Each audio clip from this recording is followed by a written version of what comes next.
Salam Nuray xanım, mən Aytac Məmmədli, Səmimi Söhbət proqramında. Azərbaycan gəncləri arasında işsizlik və karyera imkanları hazırda nə vəziyyətdədir və bu gənclərin sosial aktivitəsinə, yəni sosial aktiv həyatına necə təsir göstərir? Nuray xanım, bu yaxınlarda dövlət başçımız bununla bağlı çox gözəl fikirlərini bildirdi. Hamımız da izlədik, gördük. Mən belə düşünürəm ki, dediklərinə qüvvət olaraq həqiqətən Azərbaycanda iş axtaran və işləmək, ürəkdən işləmək istəyən insanların hər biri üçün iş mövcuddur. İstər regionlarda, istər Bakının özündə. Sadəcə bəzi kəslər seçimlər edirlər, əmək haqqları bəyənmirlər, işlərin çoxluğundan, ağırlığından tərəddüd edərək, yəni seçimlərini etməyib evdə oturmaq seçirlər. Bu da bir seçimdir təbii ki, amma işlər mövcuddur. Gənclər biraz həvəsli olsalar, biraz necə deyim, inkişafa meyilli olsalar, mən düşünürəm ki, hər kəsə uyğun Azərbaycanda, vətənimizdə iş var. Bəs hazırda tələbələrin çoxsu repetitora müraciət edərək dövlət universitetlərinə və yaxud elə özəl universitetlərə qəbul edilir. Siz bu məsələyə necə baxırsınız? Təhsil sisteminin zəifliyidirmi bu, yoxsa məktəblərdə uşaqlar tənbəllikmi edərək repetitorluğa, belə deyək, repetitor yanına getməyə arxayın olurlar? Çox gözəl mövzuya toxundunuz. Mənim də bir ana kimi yaralı yerimdir. İllər öncədən, mən indidən söhbət etmirəm, indiyə şamil edərəkdən danışmıram. İllər öncədən təhsil sahəsində çox böyük boşluqlarımız yarandığı üçün diplomların, əsasən də müəllimlik peşəsinə yiyələnən xanımların diplomlarının saxta yollarla alınması və s. bizdə təhsildə çox böyük fəsadlara, çox böyük gərginliklərə, narahatlıqlara yol açmışdı zamanında. Və sağ olsun yeni təhsil formamız bu sertifikasiya imtahanlarını etdi və sertifikasiya imtahanları nəticəsində acınacaqlı hal olsa da ibtidai sinif müəllimlərinin 30 minə yaxını bundan kəsildi. Mən amma bu vəziyyəti acınacaqlı haldan ziyadə sevindirici hal kimi görürəm. Deyəcəksiniz ki, niyə Aytac xanım? Çünki bu kəsilən müəllimlər artıq bizim övladlarımıza, gələcək nəslə təhsil verməyəcəkləri üçün xalqa, vətənə, millətə bir töhfə vermiş olacaqlar. Bu da bizim üçün yaxşıdır, sevindirici haldır. Güman edirəm ki, indiki təhsil günü-gündən çiçək açır, günü-gündən yaxşılığa doğru gedir. Repetitorluqla mübarizə absurddur. Qətiyyən bu mümkün olan bir şey deyil. Mən də 2 övlad anasıyam, müəllim yanına gedirlər hər ikisi 5 yaşından etibarən. Amma bunu hansısa bir formada, məktəbdə, tədrisi daha dünyada, necə deyərlər, qabaqcıl ölkələrdən götürülmüş bir şeylərə baxsalar, onları ölkəmizdə, məktəblərimizdə tədris halına çatdırsalar, məncə daha verimli olar, daha yaxşı olar və repetitorluğa müraciət biraz zəifləyər, azalar. Amma sağ olsun, yaxşı repetitorların nəticəsində xaricdə oxuyan tələbələrimiz də çoxdur.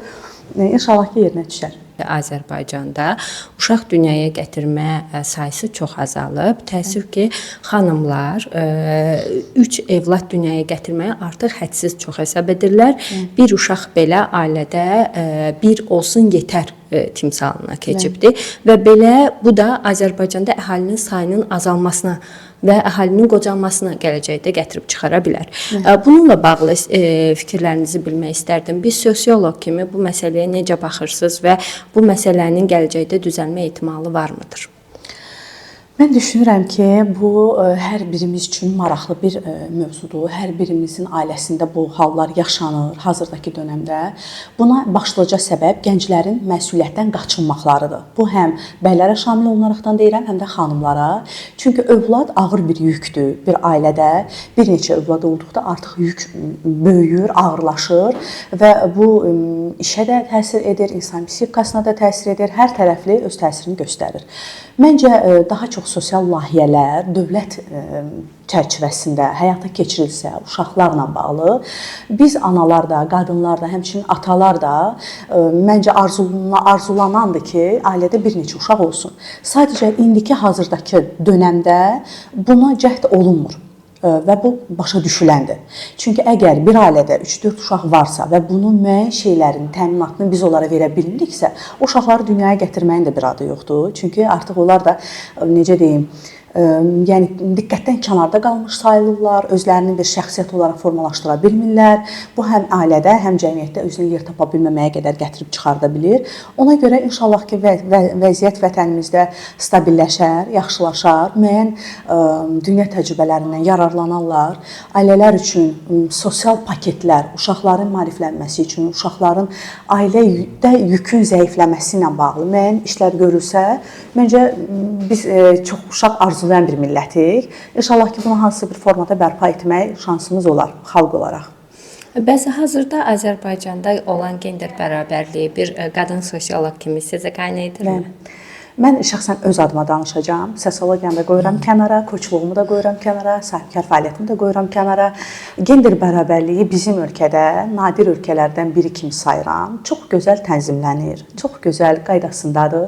Hər sahədə qadınlarımız aktiv fəaliyyətdədirlər və mən bunu çox gözəl ürəklə alqışlayıram, dəstəkləyirəm. Amma və lakin bizim ölkənin bəzi kateqoriyalı xanımları gender bərabərliyi dedikdə başqa şeylər nəzərdə tuturlar. Buna deyə bilərəm ki, misal üçün ailədə hökmranlıq, mənəmlik, qadının daha çox sözünün eşidilməsi kimi bir hallar baş verir və mən buradan həmcinslərimi sevərək üst tutub onlara deyirəm ki, əziz xanımlar, biz nə qədər güclü olsaq da, əslində biz güclü olmaq zorunda deyilik, biz zərif məxluqlarıq. Biz nə qədər mətanətli, əzimli, şəxsiyyət olaraq formalaşsaq da, bəylərsiz biz bir pillə geridəyik. Bəylər həm cəmiyyətin, həm ailənin əsas təməl sütunudur. Bunu unutmamalıyıq. Bəylərə bir qayda olaraq istər ata, qardaş, yoldaş, dost, iş yoldaşı, həmkar, rəhbər fərq etməz. Bir qayda olaraq hörmətlə yanaşmalıyıq və bunları biz özümüzdən ziyadə övladlarımıza da aşılamalıyıq. O zaman gender bərabərliyi mən belə düşünürəm ki, hər tərəfli öz sözünü demiş olacaq. Həm vətənimizdə, həm də dünyada. Bəs Aytaç xanım, hazırda şəhər və kəndlər arasında, kənd cəmiyyəti və şəhər cəmiyyəti arasında sosiallaşma biraz fərqlidir. Kəndlərdə və rayonlarda bu biraz mümkün deyil. Yəni şəhərdəki kimi sosiallaşmaq mümkün deyil, təəssüf ki, və buna görə də kənd və rayonlardan şəhərlərə axışlar mövcuddur. Bu da şəhərdə daha çox sosial gərginlik yaradır. Siz bu məsələyə necə baxırsınız? Ümumiyyətlə bu köç məsələsinə. Bilirsiniz necədir? Köçlər müəyyən səbəblərdən olur. Statistik əsaslara görə deyirəm. Tələbəlik dövründə olur, işsizlikdən olur, müəyyən fəaliyyətlərlə bağlı olur. Bu normal haldır. Dünyanın hər bir yerində bu hallar mövcuddur. Çünki paytaxt əsas öndə olan yer olur və hər kəs axın etməyə çalışır paytaxta və digər ölkələrə.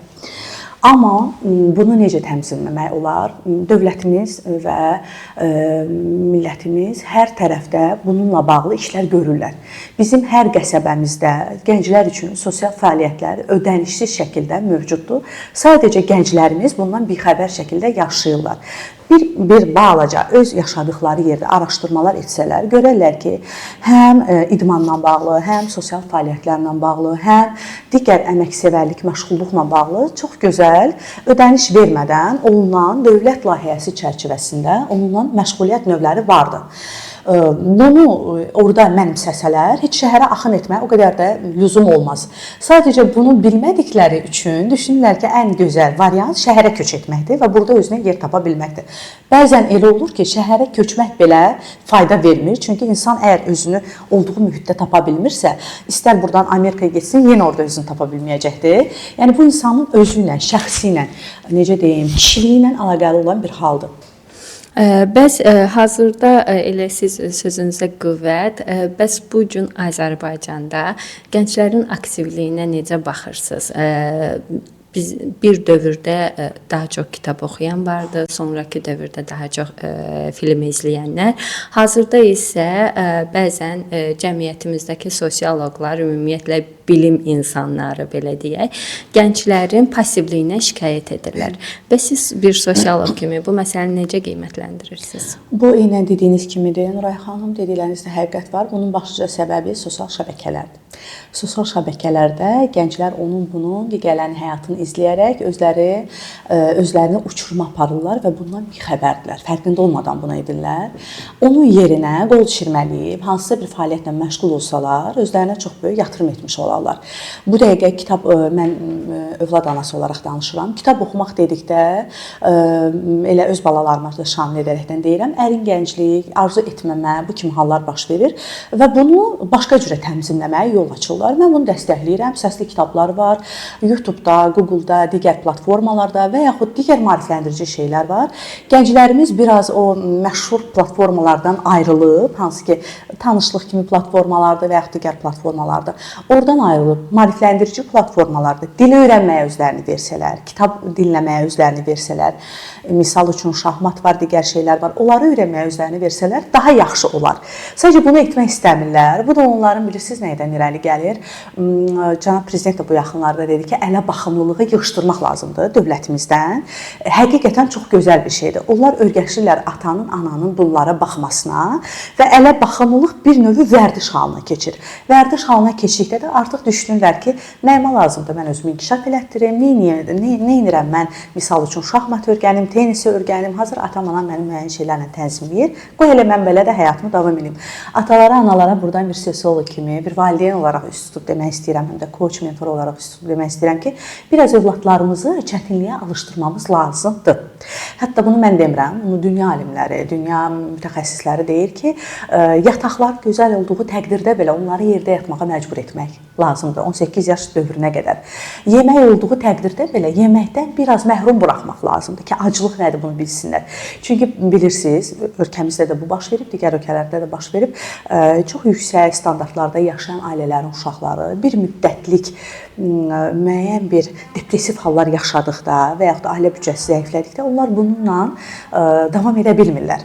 Müəyyən intiharlar baş verir, müəyyən psixoloji pozuntular baş verir. Çünki bunlar səfil həyatı görməyiblər. Səfil həyatı qoyuram kənara, kasıb həyatı görməyiblər. Ona görə qatılana bilmirlər.